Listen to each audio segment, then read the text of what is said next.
Muy buenas tardes, mi nombre es Tami Ábalos y junto a mis compañeras María Catalina Cornejo y Katia Espinosa le hablaremos de Friedrich Nietzsche y Ludwig Feuerbach para el ramo de Raíces de la Historia de la Psicología con la profesora Valentina Velarde.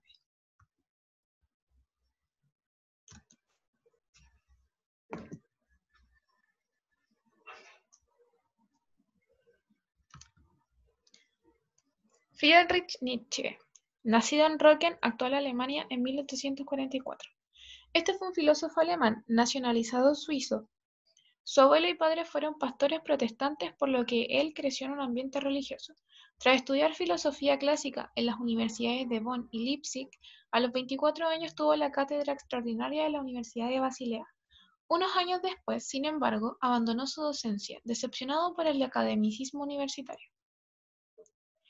En su juventud fue amigo de Richard Wagner, por quien sentía una profunda admiración, aunque más tarde rompería su relación con él. A medida que su edad avanzaba, su vida se volvía más amarga debido a la enfermedad que padecía, sífilis. En 1882 le pidió matrimonio a la poetisa Lou Andrea Salomé, pero ésta lo rechazó. Tras este hecho, se dedicó exclusivamente a su trabajo. Actualmente se reconoce el valor de su trabajo independiente a su atormentada biografía. Durante algún tiempo, la crítica atribuyó el tono corrosivo de sus escritos a la enfermedad que padecía, la cual terminó por ocasionarle la locura. Los últimos 11 años de su vida los vivió recluido, primero en un centro de Basilea y más tarde en otro en Naumburg. Aunque hoy es evidente que su encierro fue provocado por el desconocimiento de la verdadera naturaleza de su dolencia, tras su fallecimiento su hermana manipuló sus escritos aproximándolos al ideario del movimiento nazi, el cual no dudó en invocarlos como aval de su ideología. Del conjunto de su obra se desprende, sin embargo, la distancia que los separa de ellos. Por otro lado, tenemos a Ludwig Feuerbach, quien también fue nacido en Landshut, actual Alemania, en 1804. Este fue un filósofo que abandonó sus estudios de teología en la Universidad de Heidelberg.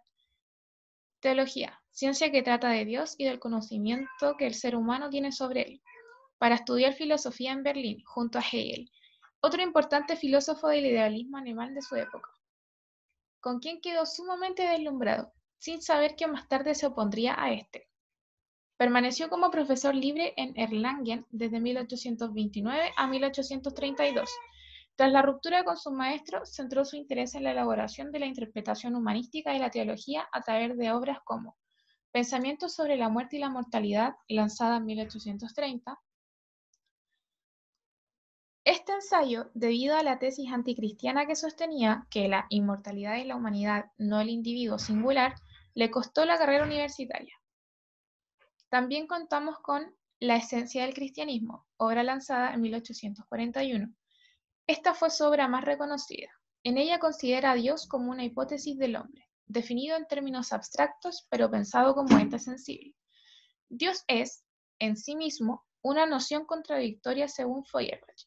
Su filosofía intenta reconducir esa y otras espiritualizaciones a la realidad del hombre singular, el hombre físico con sus pensamientos y necesidades concretas.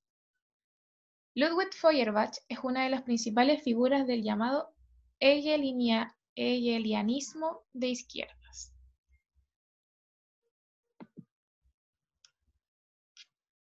Con respecto al pensamiento filosófico de Nietzsche y Feuerbach, ambos pensaban que Dios era como un lugar de escape de que tenía el ser humano. Pero ahora vamos a ver en profundidad el pensamiento de cada uno de estos filósofos, comenzando por Nietzsche. Nietzsche decía de la cultura occidental que la manera griega de ver el mundo es interpretada por un síntoma de decadencia, que es decadente todo lo que se opone a todos los valores del existir instintivo y biológico del hombre, y que ejemplo de esto es el mundo racional, el mundo moral y el mundo religioso. Sobre la moral tradicional, Nietzsche pensaba que los valores se crean y cambian de acuerdo con el tiempo y la cultura en que se encuentren. Los valores morales no tienen una existencia objetiva. porque estos valores lo crean las personas. Son proyecciones de nuestra subjetividad, de nuestras pasiones, sentimientos e intereses. En lo religioso, pensaba que Dios no existe, porque la religiosidad crea un resentimiento por no sentirse a gusto con la vida. Se trata de buscar un consuelo que esté fuera de nuestro mundo. También dice que el Dios cristiano representa valores negativos y contrarios a la vida, mientras que el mundo divino politeísta representa los valores afirmativos. Entonces, Dios no crea al hombre, sino el hombre a Dios. Pero no se refiere solo al Dios del cristianismo, sino que también todo aquello que pueda sustituirle, pues Dios no es una entidad, sino un lugar, una figura posible del pensamiento. Representa lo absoluto. Nietzsche también nos presenta al superhombre. Según él, hay tres versiones del ideal humano. El ideal estético, donde se interpreta como tragedia. El ideal científico, que concibe el ideal humano como sabiduría. Y el mayor ideal, que es el superhombre, del que vamos a hablar luego, donde se integra y se sintetiza el radical cambio en los valores que propone Nietzsche. Sobre el superhombre, para llegar a serlo, se debe pasar por tres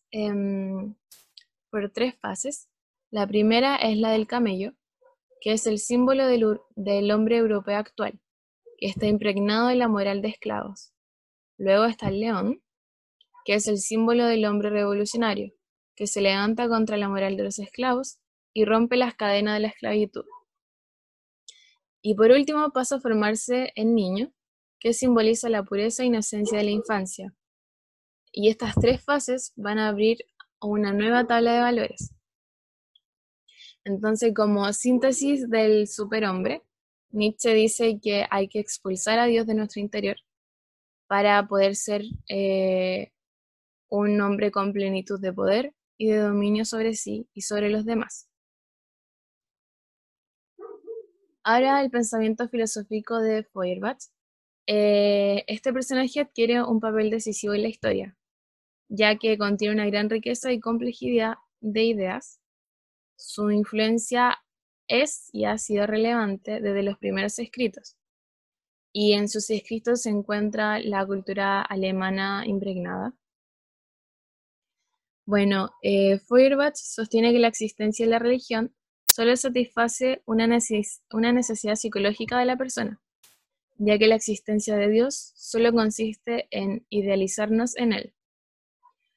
Se convierte en materialista, al contrario de su maestro Hegel, abandona cualquier espiritualismo e idealismo. Su objeto de estudio es el hombre en su realidad total. Dice que el hombre es la realidad más importante. Entonces, ¿cómo ve a Dios? Lo ve como un invento del hombre. Es usado más que nada para resolver los problemas que la mente aún no ha logrado entender. Y al igual que Nietzsche, dice que Dios no ha hecho al hombre, sino el hombre ha inventado a Dios. Ahora vamos a hablar de los aportes a la psicología y el concepto de persona. Vamos a partir por Feuerbach. Feuerbach realizó grandes aportes a la psicología, pero más específicamente al psicoanálisis. Él concibe un inconsciente dinámico que se puede definir como el conjunto de procesos psíquicos o mentales que escapan del control de la conciencia. Habla de procesos como los mecanismos de disociación, negación, identificación proyectiva e introyectiva. Desarrolla la formación del yo ideal e ideal del yo y señala que el amor del adulto es un desplazamiento del primer amor a la madre. Todo esto después será de vital importancia, ya que Freud utiliza muchos de estos términos para sus planteamientos. Entre ellos, el más importante corresponde al concepto de proyección. Como ya mencionamos, la teoría de Feuerbach niega la existencia de Dios y dice que esta es una creación del hombre, para explicar aquello que necesitamos y deseamos. Es decir, el hombre le atribuye a Dios sus propias cualidades humanas, y en Dios refleja los deseos humanos no realizados. Lo que el hombre necesita, desea y no puede lograr es para Feuerbach lo que el hombre proyecta en Dios. El autor desarrolla estas ideas de proyección considerando a Dios como todo lo que el hombre tiene, pero en una realidad aumentada, y surge de la sensación de deficiencia, sea consciente o no, considerando nuestras aspiraciones como el tipo ideal y supremo de la vida, y que obviamente esto también lo vamos a reflejar en Dios. Ahora vamos a ver el aporte de Nietzsche. Para Nietzsche, el conocimiento y el interés por la cultura griega tuvieron un gran papel en su filosofía, pero el tema central en su pensamiento es el hombre, la vida humana y su paso por la historia y la ética. Él considera la psicología como el recorrido de las transformaciones de los sentidos. Esto quiere decir que a lo largo de dichas transformaciones, ciertos sentimientos y comportamientos humanos fueron constituyéndose como valores morales. Se trata de la indagación de estas mismas transformaciones a través de las cuales se configura el significado de las palabras y de los actos humanos. Según Nietzsche, la cultura occidental está viciada al haber pretendido instaurar la racionalidad en todos los aspectos de la vida. Ya desde los comienzos de la cultura occidental en Grecia, la racionalidad representa un síntoma de decadencia. Esto se entiende también a través de la siguiente frase. Es decadente todo aquello que se opone a los valores del existir instintivo y biológico del hombre. Después, para hablar del concepto de persona, Nietzsche hace referencia al término de voluntad de poder, y lo considera como el mismo devenir de la vida. Plantea que incluso la vida es voluntad de poder, porque es ella quien intenta satisfacer nuestros deseos, la que domina lo que poseemos y la que obtiene lo que anhelamos. La voluntad de poder es la vida orientada en una dirección en la cual encontramos y obtenemos lo que deseamos, y lo ve como el motor principal del hombre. Pero es imprescindible decir que la voluntad de poder, antes de desear algo, debe quererse a sí misma. Solo de esta manera querrá aumentar lo que posee para conservar lo que ya tiene. La voluntad de poder también es intencional y proyectada hacia el mundo de la vida, único lugar donde podrá obtener lo que se desea. La naturaleza de esta voluntad es el movimiento, el no pararse nunca, el seguir exponiéndose. Según Nietzsche, metafóricamente hablando, si nos conformamos con lo que en este momento tenemos y no intentamos aumentarlos, morimos, ya que esta voluntad queda paralizada y a su vez se pierde el sentido de la vida. Bibliografía. La biografía de Nietzsche y Feuerbach la sacamos de Biografías y Vida.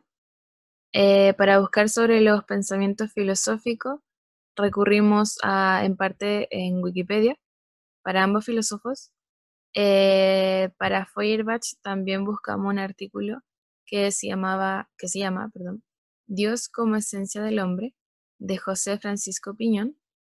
Y para indagar más también en el pensamiento de Nietzsche, revisamos un resumen llamado Vitalismo, Nietzsche, de la página de la Torre de Babel. Y por último, usamos el libro de Julián Marías, de la página 352 a la 376.